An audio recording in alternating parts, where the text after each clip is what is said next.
నమస్తే. ఓం శ్రీ గురుభ్యో నమః. ఓం నమో భగవతే శ్రీ రమణాయ నమః. ఇప్పుడు మనము అష్టాంగ యోగ మార్గం గురించి తెలుసుకునే ప్రయత్నం చేద్దాము. అష్టాంగ యోగ మార్గాన్ని పతంజలి మహర్షి మనకు ఎన్నో వేల సంవత్సరాల క్రితం అందించారన్నమాట. ఇక అష్ట అంటే 8, అంగ అంటే స్టెప్స్ లేక పార్ట్స్ కింద మనం కన్సిడర్ చేసుకోవచ్చు.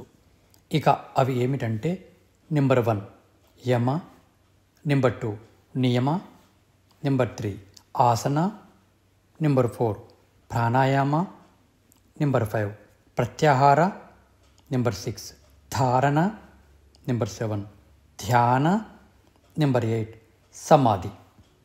ఇక యమములో మళ్ళీ 5 టైప్స్ ఉంటాయి. 1 అహింస, 2 సత్య, 3 బ్రహ్మచర్య, 4 అష్టేయ, 5 అపరిగ్రహ. అదేవిధంగా నియమంలో కూడా 5 టైప్స్ ఉంటాయి. 1 శౌచ, 2 సంతోష, 3 తపస్, 4 స్వాధ్యాయ, 5 ఈశ్వర ప్రణిధాన.